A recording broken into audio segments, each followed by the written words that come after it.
You're on the highway, minding your business, doing that thing where you pretend you're not thinking about money while actively thinking about money. And then it appears, a brand new, apocalypse-ready pickup, truck the size of a studio apartment, chrome everywhere, tires that look like they were designed to drive over small nations, a tailgate that probably has Bluetooth. You pull up next to it and do the quick mental inventory. Leather seats, giant touchscreen, heated steering wheel, a sunroof big enough to host brunch. And you're not judging. Not at first. You're just confused because the person driving it looks like a normal person, like a stops at Costco and complains about eggs person, not a secret oil baron, not a crypto prince, just a guy. And then your brain does the thing your brain always does now. How? How is this regular human driving a $70,000 truck while the rest of us are emotionally negotiating with our grocery cart like, do we really need fruit this week? You tell yourself maybe they got a deal. Maybe they inherited money. Maybe they're crushing it at work. And then you remember, you know what they do for work. And it's not CEO of money. So you start doing the dark math. If that truck is $70,000 and the payment is, what, $1,100 a month? $1,200? That's not a car payment. That's a rent payment with cup holders. And here's the catch. The payment isn't the scariest part. The scariest part is how normal it's become. Because once something becomes normal, you stop asking if it's smart. You just ask if you can make it work. And if you can make it work, the system will happily help you. They'll stretch the loan. They'll roll the old loan into the new loan. They'll turn your future into a monthly subscription. And they'll hand you the keys with a smile like they didn't just sign you up for 7 years of financial CrossFit. So today we're going to talk about how people are affording these insane car payments and why that word affording is doing a lot of heavy lifting. Because hitting a shiny number milestone in your life, better credit, better income, I finally made it energy, feels like a win. But the rules change right after you win. The world doesn't reward stability. It tries to monetize it. And if you don't notice the shift, you don't just buy a truck. You buy a trap. Let's zoom out. If you're sitting there thinking, okay, Mike, maybe I'm just broke and bitter. First of all, fair. Second, it's not just you. This is happening everywhere. The average new car payment in the U.S. is now around the mid-$700 SA month. That's the average, not the luxury package with the emotional support massage seats. Average. And it gets worse. A record chunk of new car buyers are paying over $1,000 a month. 1 in 5 in late 2025. That's not transportation. That's a fixed expense that competes with your housing, your food, your retirement, your ability to breathe. And if you're wondering, did wages go up that much? No. Wages went up like a polite little escalator. Car prices went up like a rocket strapped to a credit score. So how is this happening? Because car buying is no longer about the price of the car. It's about the monthly payment. And the monthly payment is the most emotionally manipulative number in modern consumer finance. It's the roller coaster trick. You ever go to an amusement park and see a ride that looks terrifying, but then you get in line anyway because everyone else is doing it? That's the car market. They don't need you to love the total cost. They just need you to tolerate the monthly. So they turn the monthly into a little magic trick. Look, only $899. And your brain goes, that's under $1,000. That's basically free. And your future self, quietly sobbing in 2033, is like, we have made mistakes. Also, you're not broken for feeling tempted. The entire system is designed to make you feel like a responsible adult if you can make the payment. But can make the payment is not the same thing as can afford the car. A lot of people can make a payment the same way people can make it through a work week on 4 hours of sleep and caffeine. Possible? Yes. Smart? Not usually. And the reason it's dangerous is because it doesn't just take your money. It takes your options. It takes your ability to quit a job you hate, to move, to handle an emergency without lighting your life on fire. And if you're thinking, well, cars are expensive, what do you want me to do? Totally fair question. But we have to talk about what's actually happening under the hood of these deals. Because it's not just people are choosing nice cars. It's that the financing itself has been redesigned so that a bad deal can still feel doable. My name is Mike, and I'm weirdly obsessed with how money actually works, like the real mechanics, why regular people make totally rational choices that somehow lead to financial pain. Quick disclaimer.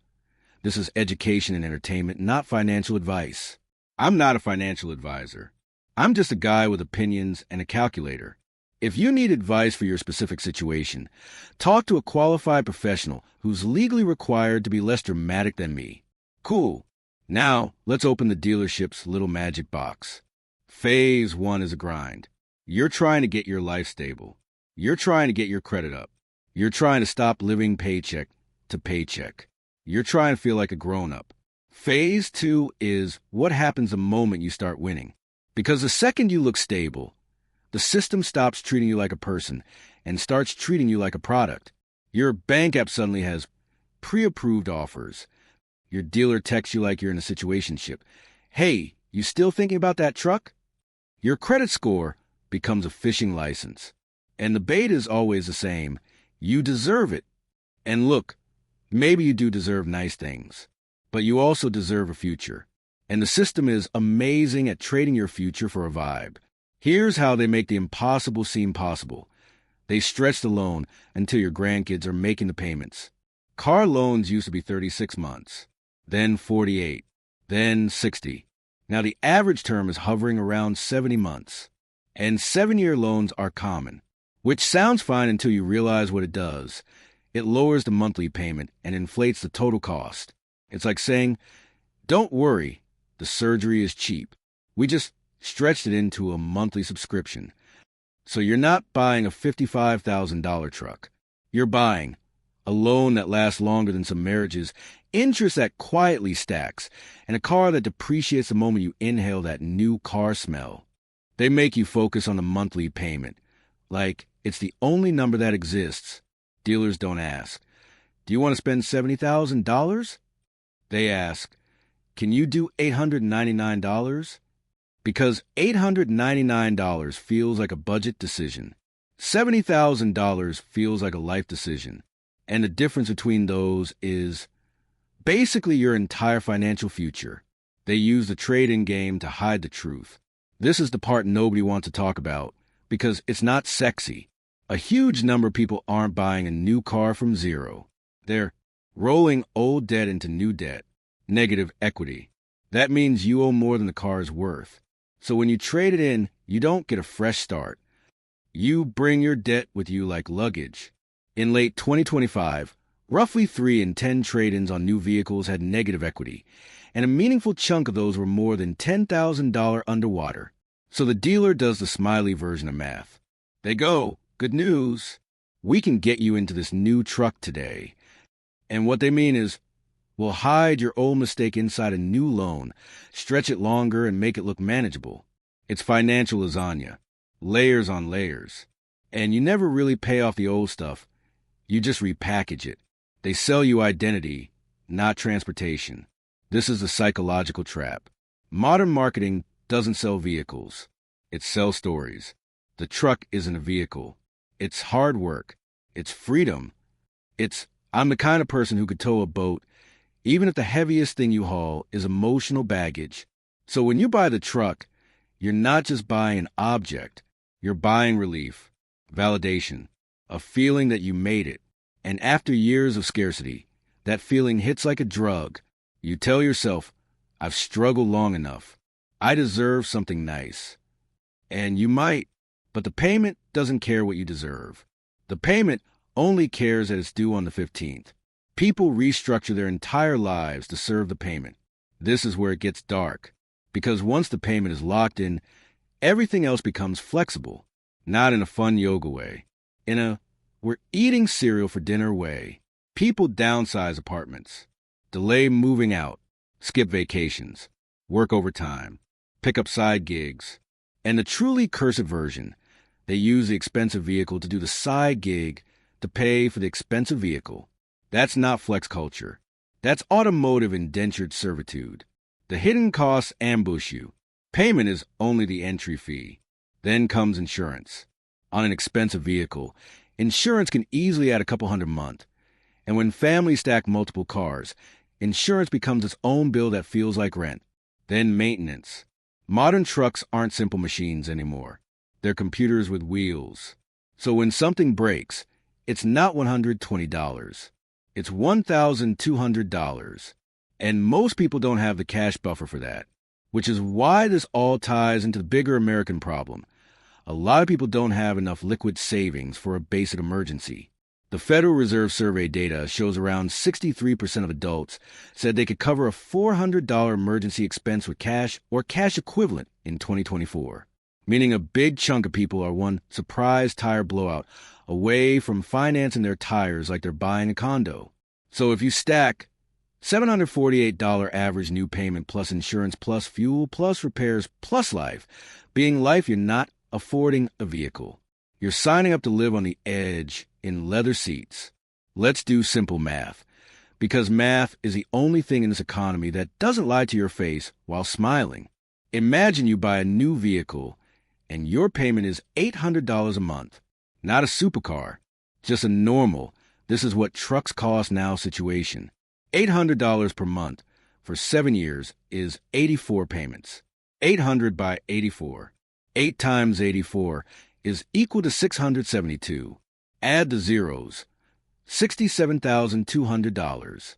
That's before you add fuel, insurance, or repairs. Now here's the part nobody wants to calculate. Opportunity cost. If instead of paying $800 a month into a depreciating asset, you invested $800 a month into a boring, diversified index fund, let's say an average long-term return assumption around 7-8%, you could end up with tens of thousands in a relatively short time. And the real villain isn't just returns, it's behavior. Because a ton of investors underperform the market simply by panicking, chasing, selling low, and buying high, what researchers call the behavior gap. Vanguard has written about this phenomenon, and Dalbar-style analyses often show meaningful underperformance when emotions get involved. So the win isn't be a genius. The win is be boring, be consistent, don't self-sabotage, which is also, weirdly, the exact opposite of the car buying experience. Car buying is emotional. Investing should be boring. And when you flip those, when you get emotional about cars and bored about investing, you get the most common modern outcome. You look rich and stay broke. Let me tell you 2 stories. Same income, same age, same, I'm just trying to make it energy. Different rules. Alex hits the, I made it moment. Alex gets a raise. Credit score finally looks decent. Life feels stable. And then Alex starts noticing things. Coworkers upgrading. Neighbors upgrading. Instagram ads whispering. You work hard. Treat yourself. So Alex goes truck shopping just to look, which is how every financial disaster begins. At the dealership, Alex says, I don't want a crazy payment. The dealer nods like therapist. No problem. What monthly payment do you want? Alex says, I could probably do $850. And the dealer's eyes sparkle because that's the exact sentence they're trained to extract. They don't sell cars. They sell monthly tolerance. So they stretch the term, maybe 72 months, maybe 84. They roll in fees. They offer gap insurance for peace of mind. They bury the numbers in paperwork. And Alex drives away in a vehicle that feels like success for 3 weeks. Then reality shows up. Insurance is higher than expected. Fuel costs are brutal. A surprise expense hits, and the emergency fund is thin. So Alex starts floating stuff on a credit card. Not because Alex is irresponsible, because Alex is trapped. Alex becomes payment forward, meaning every decision starts with, can I make the payment? And that mindset is how you drift backward while looking upgraded. Jordan hits the same moment. Raise, better credit, stability. Jordan also wants a nicer car. Jordan is not a monk. Jordan is not living off lentils in a cave. But Jordan makes one annoying, unsexy decision. Jordan sets rules before shopping. Jordan decides, my money has a floor. Anything that threatens a floor is not a reward. It's a tax. Jordan picks a number. I will not exceed X% of take-home pay on all car costs. I will not finance longer than 60 months. I will not roll negative equity into a new loan. I will not use my future to impress people who don't pay my bills. So Jordan buys something reliable, maybe not as flashy, but stable. And that stability creates something Alex doesn't get: options. When an emergency happens, Jordan can handle it without panic. When a job becomes toxic, Jordan can leave. When life changes, Jordan can adapt. And that's the difference.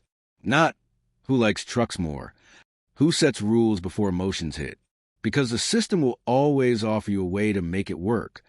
And make it work is often just a polite way of saying make it expensive.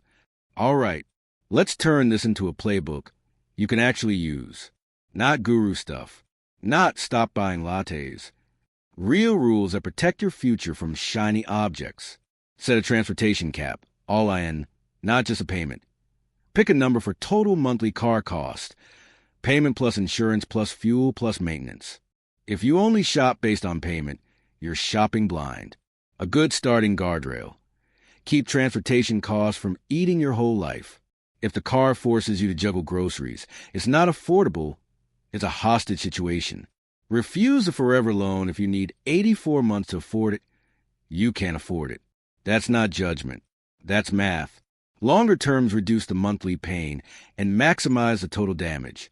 The dealership loves long terms because they turn too expensive into technically possible. Never roll negative equity if you're underwater. Treat that like a warning light. Rolling negative equity into a new loan is how you turn one bad decision into a lifestyle. If you have negative equity, the best move is usually boring.